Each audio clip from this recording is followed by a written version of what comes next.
नमस्कार, मैं रीनू यादव आप सभी दर्शकों का अन्नदाता कार्यक्रम में स्वागत करती हूं। किसान बहुत परिश्रमी होते हैं। वे खेतों में जी तोड़ मेहनत करते हैं।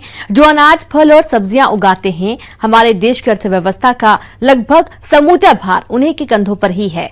ऐसे ही भारतीय किसानों को खेतीबाड़ी से जुड़ी बहुत सी नई, रोचक और लाभकारी जानकारियां देने के लिए हर रोज सुबह हम आपके साथ आते हैं। तो चलिए कार्यक्रम शुरू करने से पहले देखते हैं क्या है आज के अन्नदाता में। टपक सिंचाई पद्धति से बचेगा सिंचाई जल, बढ़ेगी पैदावार।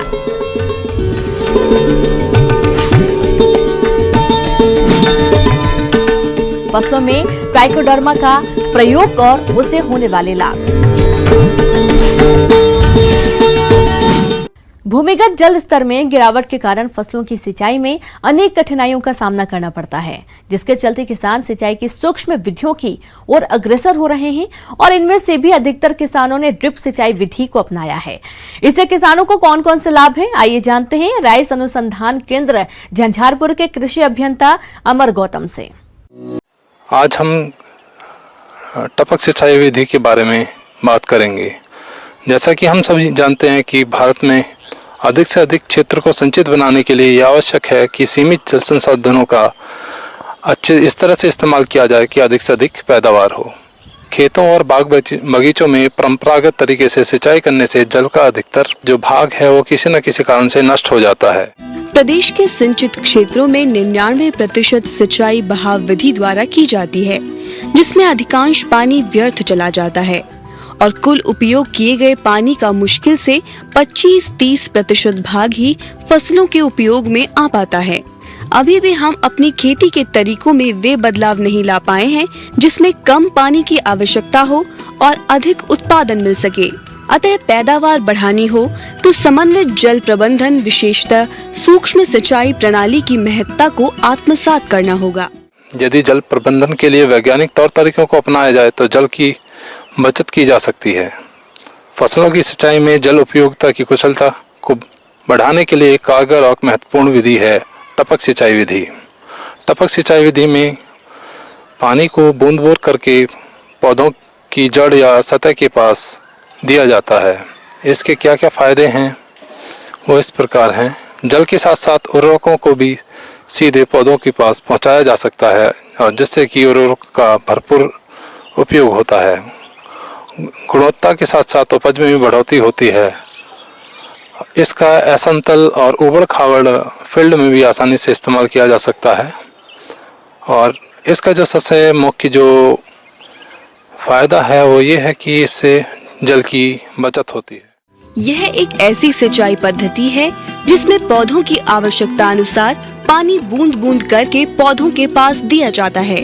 इस विधि से सिंचाई करने पर पानी की 50 से 70% तक की बचत के साथ ही मजदूरी की भी बचत होती है। न्यायोचित जल प्रबंध से भूमि में वायु एवं जल का सही अनुपात होने से पौधे स्वस्थ रहते हैं। बूंद बूंद विधि रेतीली और खारी जमीन पर खारे पानी के लिए भी अनुकूल है।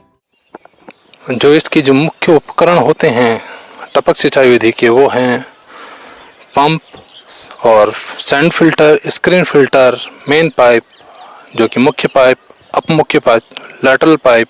जो मोटर है वो किसी भी स्रोत से पानी को हमारे इसमें पाइप में भेजने के लिए इस्तेमाल करते हैं। सैंड फिल्टर का काम रहता है कि जो भी उसमें पानी में मौजूद जो गंदगी है उसको फिल्टर करना।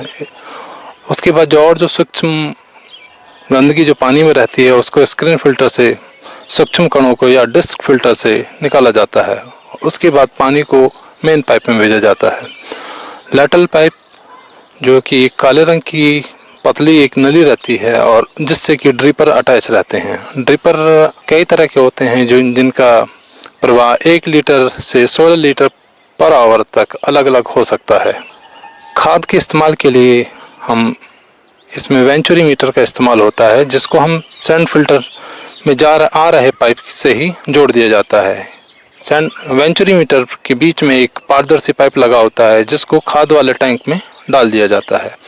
इसको कंट्रोल करने के लिए और नॉन रिटर्निंग वाल्व और दबाव मापी रहता है। पौधों की सिंचाई के लिए प्रत्येक पौधे के पास शाखा में ड्रिपर लगा दिए जाते हैं ड्रिप सिंचाई के लिए मुख्यतः मोनो ब्लॉक पंप इस्तेमाल किए जाते हैं। पानी की अधिक मात्रा में आवश्यकता होने पर अथवा जल स्तर गहरा होने पर बड़े पंप की आवश्यकता होती है। प्रत्येक पौधे हेतु ड्रिपरों की संख्या एवं क्षमता पौधों की प्रतिदिन जल मांग पर निर्भर करती है। प्रारंभ में पौधों को कम पानी की आवश्यकता होती है, परंतु धीरे धीरे पौधे का फैलाव बढ़ने से विकास के साथ पानी की आवश्यकता भी बढ़ती जाती है।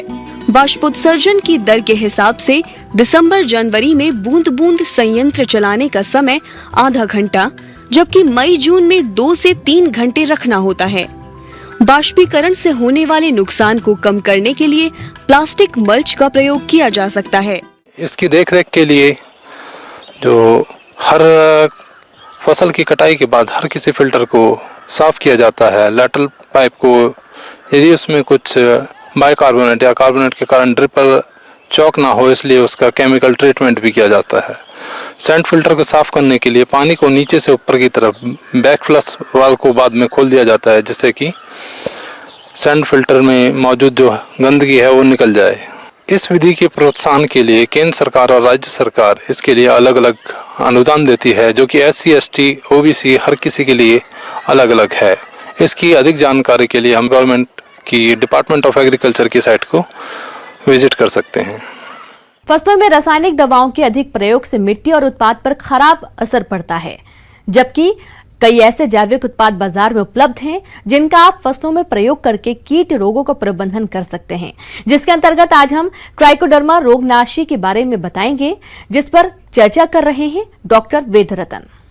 किसान भाइयों, आपके फसलों में बहुत सारे रोग लग जाते हैं और उन रोगों को बचाने के लिए आपको बहुत सारी दवाइयों का प्रयोग करना पड़ता है। लेकिन आज हम आपको एक ऐसी विधि के बारे में बताएंगे कि जिसमें किसी भी प्रकार के रसायन का प्रयोग नहीं किया जाता है, और इसके लिए आपने सुना होगा नाम एक ट्राइकोडर्मा।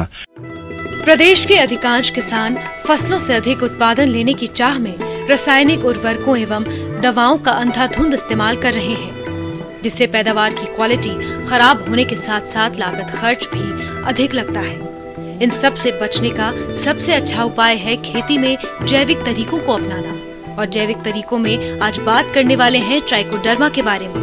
ट्राइकोडर्मा एक प्रकार की फफूंद है जो कि मिट्टी में हमारे खेतों में पाई जाती है, और इसको हम मिट्टी से ला करके प्रयोगशाला में अलग कर लेते हैं, और जिसको उस फंगस को फफूंद एक तरह की होती है जिसको ट्राइकोडर्मा कहते हैं। ये फफूंद मित्र फफूंद कहलाती है, और मित्र फफूंद इसलिए कहलाती है कि हमारे फसलों में जो रोग लगते हैं, रोग फफूंद से विशेष करके वो जो रोग लगाने वाले जो फफूंद हैं उनको जो है ये ट्राइकोडर्मा धीरे धीरे समाप्त कर देती है। तो इसका प्रयोग करने से सबसे बड़ा फ़ायदा तो यह है कि हमें किसी भी प्रकार के रसायन का प्रयोग नहीं करना पड़ता है, और धीरे धीरे इसका लगातार अगर हम भूमि में प्रयोग करें तो भूमि में प्रयोग करने से क्या होगा कि जो रोग फैलाने वाले फफूंद हैं वो धीरे धीरे उनकी संख्या कम होती जाती है, और इस ट्राइकोडर्मा की संख्या ज़्यादा होते होते ये धीरे धीरे हमारी भूमि से जो रोग फैलाने वाले फफूंद हैं वो ख़त्म हो जाते हैं। ट्राइकोडर्मा इस तरह से एक प्रकार की मित्र फफूंद है। फसलों को रोगों से बचाने का सबसे सुरक्षित और आसान उपाय है ट्राइकोडर्मा का खेत में प्रयोग और बीजोपचार करना, जो कम खर्चीला होने के साथ साथ पर्यावरण के दृष्टिकोण से काफी अच्छा है। तो किसान भाई अपने फसलों में ट्राइकोडर्मा का इस्तेमाल कब और कैसे करें, इस बारे में जानकारी लेने के लिए मिलते हैं। प्रयोग मुख्य रूप से 2 तरह से किया जाता है। एक तो बीज शोधन के लिए इसका प्रयोग कर सकते हैं। तो बीज शोधन के लिए सामान्यतः जो है ये 4 से 5 ग्राम ट्राइकोडर्मा का जो पाउडर आता है, जो बाजार में मिलता है तैयार, वैज्ञानिक रूप से जिसे तैयार किया जाता है, इसकी 4 से 5 ग्राम मात्रा प्रति किलोग्राम बीज की दर से अगर बीज को शोधित कर दें तो एक तो इससे बड़ा फायदा ये होता है कि उसकी जो बीज के ऊपरी सतह पर जो भी फफूंद के अणु चिपके रहते हैं, कीटाणु चिपके रहते हैं, एक तो वो समाप्त हो जाते हैं, और दूसरे जो बीज की जमने की क्षमता, और तीसरी बात यह है कि उसका जो वृद्धि है, पौधा जो है स्वस्थ हो जाता है। दूसरा तरीके से इसका हम प्रयोग कर सकते हैं कि हम भूमि में भी इसको मिला सकते हैं। भूमि में मिलाने के लिए 2.5 किलोग्राम ट्राइकोडर्मा का जो पाउडर होता है इसको ले लें, और 60 से 65 किलोग्राम गोबर की अच्छी सड़ी हुई खाद में मिलाने के बाद उसको थोड़ा सा पानी डाल के नम कर देना चाहिए, और नम करने के बाद इसको किसी छायादार जगह पर गीले बोरे से ढक दिया जाता जाता है। इससे होता यह है कि जो ट्राइकोडर्मा का पाउडर है उसके अंदर जो ट्राइकोडर्मा के बीजाणु होते हैं वो पूरे 60-65 किलोग्राम गोबर की खाद में मिल जाएंगे और मिलने के बाद यह जो है मात्रा प्रति हेक्टेयर की दर से खेत में बुआई करने के पूर्व यानी जब खेत की तैयारी कर रहे होते हैं उस समय खेत में मिला देना चाहिए। ध्यान इस बात का रखना चाहिए कि जब ट्राइकोडर्मा मिला दें तो खेत में थोड़ी बहुत नमी बनी रहे, क्योंकि नमी में ही फफूंद जो है विकसित होती है। तो इस प्रकार से अपने खेत में अगर इसका प्रयोग करें तो बीज में से जो लगने वाले रोग हैं और उनके जो कीटाणु हैं, जो पैथोजन हैं, जो रोग कारक हैं जिसको कहते हैं, और इसी तरह से भूमि में जो रोग कारक हैं जिनसे लगती हैं बहुत सारी बीमारियां लगती हैं, जैसे आपके देखते हैं कि उकठा है, झुलसा है, जड़ सड़न है, बहुत सारी ऐसी बीमारियां हैं जो भूमि से पैदा होती हैं, उनको ख़त्म करने में ट्राइकोडर्मा का प्रयोग बहुत ही सहायक हो सकता है। इस ट्राइकोडर्मा का प्रयोग अगर 2-3 बार आप साल भर में कर लें तो निश्चित रूप से जो इनकी संख्या है ट्राइकोडर्मा की, इसके खेत में इसकी संख्या बढ़ जाएगी और जो रोग फैलाने वाले फफूंद हैं उनकी संख्या कम हो जाएगी, जिसका सीधा प्रभाव आपको दिखाई पड़ेगा। किसान भाइयों, मौसम में बदलाव हो रहा है। दिन में कभी तापमान बढ़ जाता है तो रात में तापमान कम हो जाता है। ऐसी स्थिति में मुर्गियों की विशेष देखरेख की जरूरत होती है, अन्यथा अचानक मौसम में हो रहे बदलाव के कारण मुर्गियां मरने लगती हैं और हमारे किसान भाइयों को हानि उठानी पड़ सकती है। तो किसान भाइयों, आप मुर्गियों की देखरेख कैसे करें, आइए जानते हैं। तो बरसात का जो मौसम है वो मुर्गी पालकों के लिए एक बड़ा चैलेंज होता है। हम जो व्यावसायिक मुर्गी पालन करते हैं वह सघन तरीके से करते हैं, तो इसमें सबसे ज़रूरी होगा कि आप अपने मुर्गियों के बिछावन होते हैं 6 से 8 इंच हम लोग मोटा बिछावन देते हैं। तो जो बिछावन का मटेरियल है, जो बेडिंग मटेरियल है, उसको आप बढ़िया चयन करें। जो ऐसे बेडिंग मटेरियल आप व्यवहार करें जिसमें मौसम के अनुसार जो मॉइस्चर ज़्यादा ना वो खींचे। तो आप बेडिंग्स को दिन में 2 बार हो सके तो रेकिंग करें, आप उसको भुरभुरा बना के रखें। ये ज़रूर ध्यान दें कि आप बेडिंग उठाते हैं और अगर मुट्ठी बांध के देखते हैं और मुट्ठी का ढेला बेडिंग का ढेला बन रहा है, इसका मतलब आर्द्रता अधिक है। तो उसमें बेडिंग्स, नए सूखे बेडिंग्स आप उसमें डालें, वह आपके लिए एक बेहतर नतीजा देगा। सेकेंडली, अगर आपको लगता है कि बहुत ज़्यादा आप उमस है और बहुत ज़्यादा ह्यूमिडिटी है, ऐसे में आप चूना का छिड़काव कर सकते हैं। प्रति 10 स्क्वायर मीटर 1 किलो चूना का आप छिड़काव कर सकते हैं और फिर रेकिंग कर सकते हैं, या वो जो बेडिंग्स का उलट पुलट कर सकते हैं ताकि वो मॉइस्चर को कंट्रोल में रखे। मानसून में मुर्गी पालन व्यवसाय से जुड़े लोगों को इस समय सावधानी बरतने की जरूरत है। मानसून की बारिश में अगर मुर्गियां भीग जाती हैं या उन्हें ठंड लग जाए तो कई तरह के संक्रमण और बीमारियां होने का खतरा बढ़ जाता है। ऐसे में उनके खान पान और साफ सफाई पर इन दिनों अधिक ध्यान देने की जरूरत है। अब हम अगर बात करें कि कौन कौन सी बीमारियां इस मौसम में हो सकती हैं, तो आर्द्रता के ज़्यादा होने के चलते कॉक्सीडियोसिस जो बीमारी है वो सबसे ज़्यादा भयावह स्थिति ले सकता है। दूसरा, ई कोलाई इन्फेक्शन हो सकता है, साल्मोनेलोसिस का इन्फेक्शन हो सकता है। और अगर आपके फीड जो कि दाना है, मुर्गी के दाना को अगर आप ठीक तरह से भंडारण नहीं करेंगे तो फंगल इन्फेक्शन उसमें ग्रो कर सकता है, जिससे आपकी मुर्गियां एस्परजिलोसिस बीमारी से भी आक्रांत हो सकती हैं। तो इन चीज़ों को भी आपको केयर करना है। तो कॉक्सीडियल इन्फेक्शन को रोकना है। कॉक्सीडियल इन्फेक्शन से आप देखिएगा कि मुर्गियों में आहार लेने की क्षमता घट रही है, उनके जो डायरियल हो रहा है, उनका पैखाना पतला हो रहा है, और डायरिया के साथ साथ खूनी दस्त के लक्षण आपको आएंगे। तो आप सतर्क हो जाएं। इस तरह के लक्षण अगर आपको दिखाई देते हैं तो एंटी कॉक्सीडियल दवाएं जो बाज़ार में उपलब्ध हैं उसका आपको व्यवहार करना होगा। कॉक्सीमार और इस तरह के बहुत सारी दवाएं हैं, एम्प्रोलियम, आप उसका व्यवहार करेंगे। और साथ में जो बैक्टीरियल इन्फेक्शन है, ई कोलाई, साल्मोनेला, ये सारे इन्फेक्शन के भी प्रोटेक्टिव मेजर्स आपको लेने होंगे। और आपका जो भंडारण है फीड का, मुर्गी के फीड का आप ज़रूर ध्यान दें कि जो स्टोर में आप रखते हैं वो स्टोर में ज़मीन पे न रखें, फीड को एक रैक पे रखें, ऊंचे जगह पे रखें ताकि मॉइस्चर न खींचे, और ज़्यादा पुराना दाना न रखें क्योंकि उसमें जो प्रकृति में जो ह्यूमिडिटी है उसको भी एब्जॉर्ब करके आपको ये फंगल इन्फेक्शन होने की संभावना आपके मुर्गियों में रहेगी। बारिश में मुर्गियों के पीने के पानी का खास ध्यान रखें। बारिश के पानी में कई कीड़े और परजीवी घर बना लेते हैं। ऐसे में पानी से होने वाले संक्रमण से मुर्गियों को बचाने के साथ साथ इनके अच्छे स्वास्थ्य के लिए डीवर्मिंग करना जरूरी होता है। आप इन्हें 2 या 3 महीने में एक बार पिपराजिन जैसे डीवर्मिंग दवा दे सकते हैं। बारिश का मौसम मुर्गियों की प्रतिरक्षा प्रणाली को कमजोर बना देता है। ऐसे में बैक्टीरिया और वायरस से मुर्गियां आसानी से संक्रमित हो सकती हैं। इस मौसम के दौरान मच्छरों और अन्य रक्त चूसने वाले कीड़ों के साथ बीमारियों से बचाए रखने के लिए इनका टीकाकरण जरूर कराएं।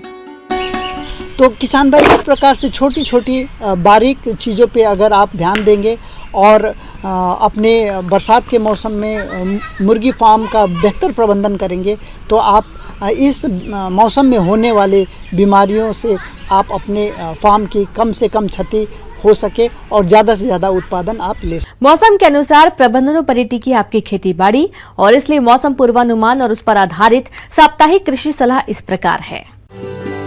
आंचलिक कृषि अनुसंधान केंद्र मुरैना को मध्यमकालिक मौसम पूर्वानुमान केंद्र भोपाल से प्राप्त जानकारी के आधार पर आगामी 5 दिनों में मध्यम से घने बादल रहने व हल्की वर्षा होने का अनुमान है। इस दौरान हवा लगभग 14.5 से 21.8 किलोमीटर प्रति घंटा की औसत गति से मुख्यतः दक्षिण पूर्व व पश्चिम उत्तर दिशा से बहने की संभावना है। मौसम का मिजाज देखते हुए किसान भाइयों को सलाह दी जाती है कि अरहर की बुवाई हेतु इस समय खेतों की तैयारी करें। उन्नतशील व कम अवधि में पकने वाली किस्मों जैसे ICPL 88039, पूसा 991, पूसा 992 व पूसा 16 आदि का चयन करें व बीजोपचार कर पर्याप्त नमी होने पर बुवाई करें। सोयाबीन के लिए अल्पावधि वाली किस्में जैसे GS 2034, मध्यम अवधि के लिए GS 2098, GS 2029, GS 2069, GS 20116 आदि का प्रयोग करें। भू एवं जल संरक्षण कार्य हेतु खेतों की मेड़बंदी करें तथा खेत की मेड़ों को बंद करें। धान की अल्पावधि किस्में जैसे GR 201, GRH 5, दंतेश्वरी, सहभागी GRH 8, मध्यम अवधि 120 दिन वाली किस्में JR 18, GRB 1, MTU 1010, IR 64, JR 206, दीर्घावधि 130 दिन वाली किस्में क्रांति, उन्नत चिन्नौर, उन्नत जीरा, शंकर, स्वर्णा, PD 1, PV 4 आदि की सिंचाई की उपलब्धता होने पर धान की रोपणी तैयार करें। बीज बुवाई पूर्व बीजों का फफूंदनाशी दवा से उपचारित करें। संभावित मौसम पूर्वानुमान को देखते हुए इस समय बाजरा की बुवाई हेतु तो उन्नत किस्मों के बीज व उर्वरकों की व्यवस्था करें और पर्याप्त वर्षा होने पर बुवाई करें। इस समय धान की नर्सरी डालें जिससे वर्षा होने पर धान की रोपाई समय से की जा सके। इस समय तिल की बुवाई हेतु तो उन्नत किस्मों के बीज व उर्वरकों की व्यवस्था करें, पर्याप्त वर्षा होने पर बुवाई करें। मिर्च व टमाटर में इस समय चुर्रा मुर्रा रोग की संभावना हो सकती है, अतः दिखाई देने पर इसके नियंत्रण हेतु थायोमिथाक्साम 25 DG 100 ग्राम दवा 500 से 600 लीटर पानी में घोल बनाकर प्रति हेक्टेयर छिड़काव करें। बैगन में फल छेदक कीट की संभावना हो सकती है, अतः दिखाई देने पर इसके नियंत्रण हेतु ग्रसित फलों को तोड़कर नष्ट करें व अधिक मात्रा में ग्रसित फल दिखाई देने पर स्पाइनोसेड 48 EC कीटनाशक दवा 1 मिली प्रति 4 लीटर पानी के हिसाब से घोल बनाकर छिड़काव करें। नींबू फल में यदि फटने की समस्या हो तो इसके नियंत्रण हेतु पोटेशियम सल्फेट के 4% घोल का छिड़काव पौधे पर करें व आवश्यकता अनुसार 7 से 8 दिन के अंतराल पर सिंचाई करें। गन्ने की फसल में खरपतवार निकालें एवं नत्रजन उर्वरक दें। गन्ने को एक दूसरे से बांध दें ताकि अधिक हवा की गति से कम हानि हो। संभावित मौसम पूर्वानुमान को देखते हुए पशुओं को छाया व हवादार स्थान पर रखें व दिन में 3 बार स्वच्छ ताज़ा पानी मिलावें व संतुलित आहार दें। संभावित मौसम पूर्वानुमान को देखते हुए पशुओं को तेज हवा के समय वृक्षों व कमजोर शेड में न रखें, मजबूत व पक्के शेड में बांधें। अन्नदाता हेल्पलाइन निःशुल्क फोन संपर्क सेवा के माध्यम से आपके द्वारा पूछे गए प्रश्नों में से 1 या 2 महत्वपूर्ण प्रश्न को हम अपने कार्यक्रम में शामिल करते हैं और इसी के तहत आज का चयनित प्रश्न और उसका जवाब इस प्रकार है। अन्नदाता कार्यक्रम में आज जो प्रश्न हमने शामिल किया है उससे पूछा है गांव लासोर, जिला नीमच से रोशन सिंह रावत ने। आप पशुओं में अफरा रोग की समस्या और इसके निदान पर जानकारी चाहते हैं, तो रोशन जी आपकी जानकारी के लिए प्रस्तुत है कार्यक्रम का यह अंश। किसान भाइयों, जैसा कि आप जानते हैं कि अफरा रोग जो पशु में गैस पेट में भरने की वजह से होता है और इसके जो हम आप लक्षण की बात कर लें तो लक्षण जहाँ तक आप देखते हैं कि पशु के पेट में गैस भर जाती है, पूरा ढोल के आकार का उसका पेट हो जाता है तथा इस पशु के बाईं कोख पर आप थपथपाते हैं तो ढप ढप की एक ढोलक सी आवाज़ आती है। इसके अतिरिक्त किसान भाइयों, जैसे जैसे रोग की तीव्रता बढ़ती है वैसे वैसे उसकी आंखें बाहर निकल आती हैं, पशु ज़मीन पर गिर पड़ता है और तेज़ से सांसें लेता है तथा मृत्यु की प्रतीक्षा करता है। किसान भाइयों, ऐसा सिर्फ इसलिए होता है क्योंकि ये गैस अपने पेट से रिमूव नहीं कर पाता है। अफरा की समस्या अधिक दुग्ध उत्पादन करने वाले पशुओं में ज्यादा देखी जाती है, जिसे आम भाषा में अपच भी कहते हैं। यह समस्या अधिक मात्रा में हरा चारा, दूषित चारा या अधिक मात्रा में अनाज खा लेने से होती है। इस तरह की समस्या अगर आपके पशु में आए तो देर न करें, तुरंत घरेलू उपाय अपनाने के साथ साथ उचित उपचार की व्यवस्था करें। ऐसी दशा में किसान भाइयों, जहाँ तक इसके जो बचाव की बात कर लें पहले, तो बचाव के लिए ज़रूरी है कि जो भी हम किसान भाइयों आहार देते हैं उसमें हमें ध्यान देने की ज़रूरत है। किसान भाइयों, यदि हम हरे चारे की मात्रा ज़्यादा इसके आहार में शामिल करते हैं तो आप देखते हैं कि गोबर पतला हो जाता है। इस समय जो बरसात के समय ज़्यादा हरी घासें उपलब्ध रहती हैं, इनको हम ज़्यादा मात्रा में देते हैं तो गोबर जो है उसका पतला हो जाता है और ये कंडीशन अगर महीने 15 दिन बनी रहती है तो अफरा होने के चांसेस बढ़ जाते हैं। किसान भाइयों, यहाँ पर इतना आपको अवश्य बताना है कि जो भी आप हरा चारा दे रहे हैं उसमें लगभग 2/3 आप हरा चारा और 1/3 आप उसमें सूखा चारा, या बहुत ज़्यादा अगर उस हरे चारे में पानी है तो आधी मात्रा में हरे चारे और सूखे चारे को मिला कर दें, जिससे उसका गोबर टाइट बना रहेगा और उसके पेट में किसी तरह की गैस का समावेश नहीं हो पाएगा। अब बात करते हैं रोगग्रसित पशु के घरेलू उपचार की। तो पहले पशु के फूले हुए पेट पर तेल, गर्म पानी या गर्म कपड़े से मसाज करें। यदि आफरे में कमी नहीं आ रही है तो आप लकड़ी को उसके मुंह में बांध दें, जिससे कि उसके अंदर की हवा बाहर निकलती रहे, जिससे पशु को आराम मिलता है। यदि फिर भी पशु को आराम न मिल पा रहा हो तो सरसों का तेल और तारपीन का तेल मिलाकर पिलाने से भी पशुओं को कुछ आराम मिलता है। इसके अलावा पशुओं को 5 से 10 ग्राम हींग भी खिला सकते हैं। इन सभी उपायों से भी आराम न मिल रहा हो तो पशु चिकित्सक से उपचार कराएं। किसान भाइयों, जरूरी यह है कि हम इलाज की अपेक्षा बचाव पर ज़्यादा ध्यान दें। इसलिए आपसे पुनः एक चीज़ बताना चाहेंगे कि आप हरे चारे में हमेशा सूखे चारे को मिला करके अवश्य पशु को खिलाएं, जिससे उसके पेट में किसी तरह की गैस इत्यादि नहीं बनने पाएगी। यदि उसके पेट में कब्ज बनती है या कुछ अन्य कारण बनते हैं तो निश्चित रूप से आपको अपने पशु चिकित्सक से तुरंत सलाह ले लेनी चाहिए। किसान भाइयों, अन्नदाता आपकी सेवा के लिए संकल्परत है। कृषि संबंधित समस्या एवं सुझावों के लिए आप हमें इस पते पर संपर्क कर सकते हैं। प्रोड्यूसर अन्नदाता, news 18 Madhya Pradesh, Chhattisgarh, Ramoji film city, Hyderabad 501512। साथ ही आप हमें ईमेल भी कर सकते हैं। हमारा ईमेल है p18annadatamp@nw18.com। और इसके अतिरिक्त आप हमें निःशुल्क हेल्पलाइन नंबर 180041922155 पर सोमवार से शनिवार सुबह 10 से शाम 4 बजे के बीच संपर्क कर सकते हैं।